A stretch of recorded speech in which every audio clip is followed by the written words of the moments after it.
So my favorite gloves, getting a hole worn in them again.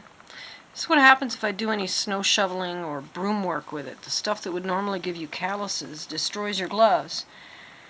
And I suppose what I ought to do is choose a leather glove. I don't actually have a leather glove for this kind of cold.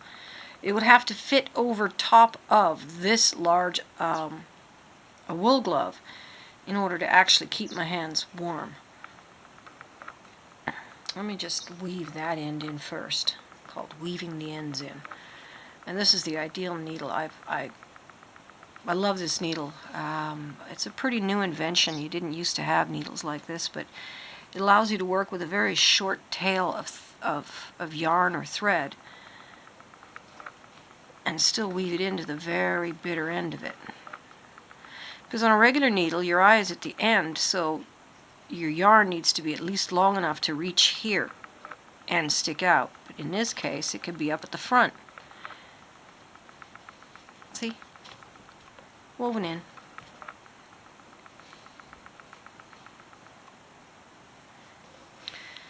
So what I have to do is I have to create a net over top of this hole, not bringing the hole together. You don't want to bring the edges together. There was a whole lot of material here that's worn away. So you actually need to weave a net over it that fills in the space rather than pulls it together like you would do if you were sewing two things together. So you put a shape under there to keep, you put some kind of a shape. In this case it's an M&M's container. It might be a darning egg if you have such a thing. Little wooden or stone or porcelain eggs that were sold to women for this purpose. Or the pestle from a mortar and pestle might work. Look around your house and see what you've got. Stick a darning egg in the thing. If you really want to know how to darn things, I did actually create an entire video specifically on darning, and in fact it was the other glove it was this pair of gloves I darned, but it was the other glove getting this treatment to the thumb, or maybe it was this one and it's being done again. I'm not sure. And you can see here it's very thin here. If I'm wise, and I am, I'm going to go back and fill and tie this in as well to build it up. See, that's how thick the yarn ought to be. If it's that thin, it's worn away that much. And that's why people use yarns with acrylics and nylons in them, because the acrylic and nylon doesn't wear down.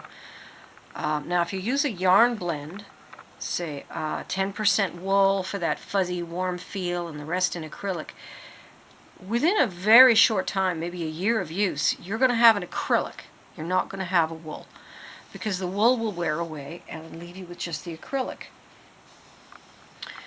I don't use acrylics, not only because they don't feel very nice to me, but more importantly, and this is when it started, I learned that the textiles we use are responsible for a huge amount of the plastics in the ocean, that a large amount of what's causing a problem out there that animals are mistaking for plankton and trying to eat is in fact lint, artificial fabric lint, the lint from your artificial fibers.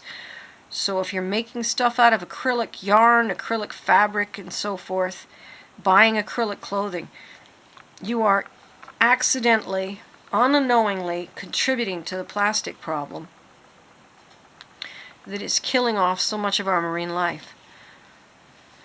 Every time you wash the article of clothing, that's when it happens. All that lint goes into the water in your washing machine, and your city's filtering system does not do the job. It escapes past and through all of the filtering that your city tries to use, because it's microscopically fine. But it's actually swelling to such volumes that it's turning the ocean into a kind of a jelly, a soup of plastic. And the ocean's always been a soup of plankton, all the little baby animals of baby sponges and baby corals and baby octopi and stuff, and shrimp. This plankton used to be what made a thicker, tasty soup. And the plankton moved by just floating with the currents. So the plankton and the plastic use the same currents to move around, meaning that they get completely mixed together. And the plankton often feeds on each other, so it's running into more plastic and less food.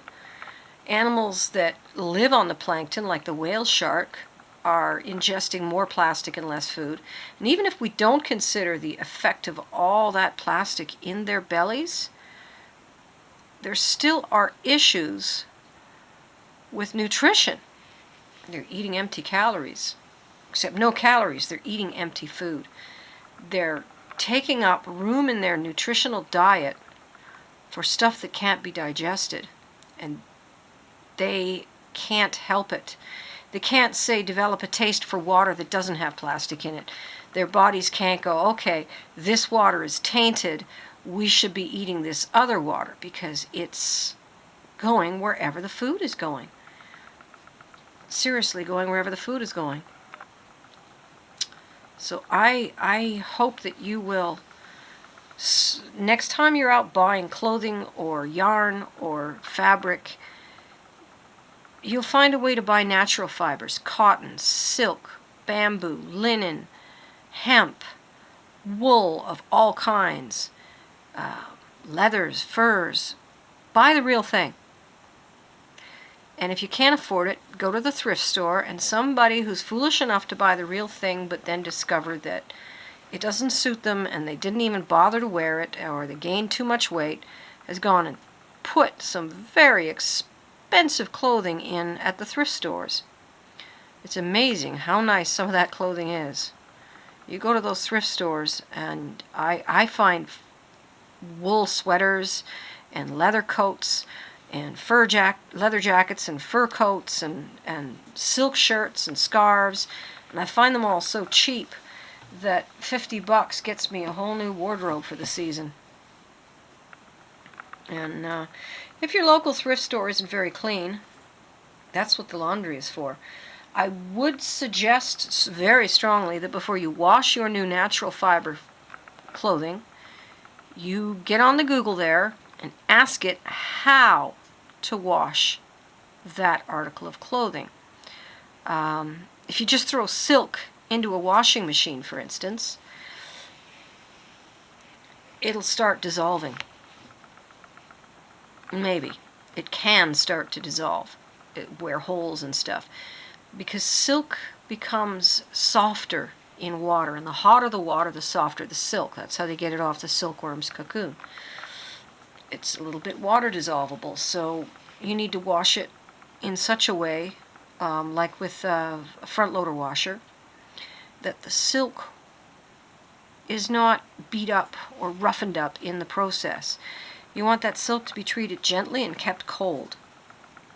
Ideally, you'll put the silk in a wash basin in the sink with some cold water, some vinegar to keep the shine, and some gentle soap, and you'll just swish it around with your hand, and you'll hang it to dry with gentle squeezing only, no wringing. You just squeeze the water out. Actually, rolling it in a towel is a great way to get the water out of your knits and your silks. Just grab your nearest towel, lay it out on the towel, roll the whole thing up nice and tight, and then while it's rolled up, beat it up. And the towel will protect the fabric. And yeah, that's one of the reasons people give up natural fiber fabrics, because they don't know how to wash it. Now, if you get a stain on your silk, your best bet is to go buy some silk dyes and tie-dye it to cover the stain, like covering a bad tattoo. About the only way I've ever successfully dealt with stains on the silk was if it was a food stain and I sucked it out with my mouth on the spot at the time it happened. Just stuck the fabric in my mouth, started wetting it with saliva and sucking out the stain, and by golly, it works every time. You can go into a bathroom stall if you find that embarrassing. The next step is to try and sponge it out with soda water or water. And the trouble with that is saliva's got enzymes that actually dissolve the food stain. A lot of stains, once a stain dries in your silk, that's it. I'm sorry, it's not coming out. Because if you scrub at the silk, you will break the silk. If you soak the silk, you will break the silk. So try not to stain it in the first place. But when you only pay $1.50 or maybe at worst $5 for a silk shirt, it doesn't hurt that much if you stain it. And like I say, you can always deal with stains like tattoo cover-ups by tie-dyeing the article. And I've done that a few times. I've kept some clothes going by dyeing them when they got stained. You just dye it a darker color, and tie-dye is nice and easy. You don't have to worry about getting the dye bath perfectly even and attractive. See, now my net is kind of chaotic. You could do this in a very regular form, and regular people who do nice, neat stitching can get some really nice results. But come on, the next time I shovel the snow, it's going to wear out anyway. So I'm going for thickness and strength instead of something I can show off at the ladies' luncheon saying, look, look, look. I just like the word ladies' luncheon. I've only ever lunched with ladies once. But I love the idea. Lunching with ladies. It's not something I actually do, nor something I would really say I'm comfortable doing. I'm not comfortable in polite company anymore. I used to be. I'm not very comfortable in impolite company either. I like company that's halfway in between. They're kind and they're gentle, but they're not offended easily. That's my favorite kind of company. People who neither take nor give offense. And when they say something that hurts my feelings, I just tell them. I don't tell them like I'm angry or offended. Although a lot of times people mistake me for offended when I'm trying to express that I'm merely communicating. But I'm learning that a lot of people are letting the narrative overcome the reality. And in their heads, people don't express offense, they just express correction. And that if someone gives you any kind of a correction, that's a big deal. They're angry. You got to take it seriously. You've offended them. You've upset them. They're about to turn into some kind of a werewolf on you. So that's how sometimes people seem when I'm just communicating. I really wish I could live my life without having to care about other people. But I can't. None of us can. Maybe if you can get along with bears and live in the woods and hunt your food, you can do that. But how many of us are capable of killing deer? You know, they're awful pretty. Okay, well, the darning's almost done, and I want to throw this in the wash, and this has been a long camera job. So I'm going to be editing it down.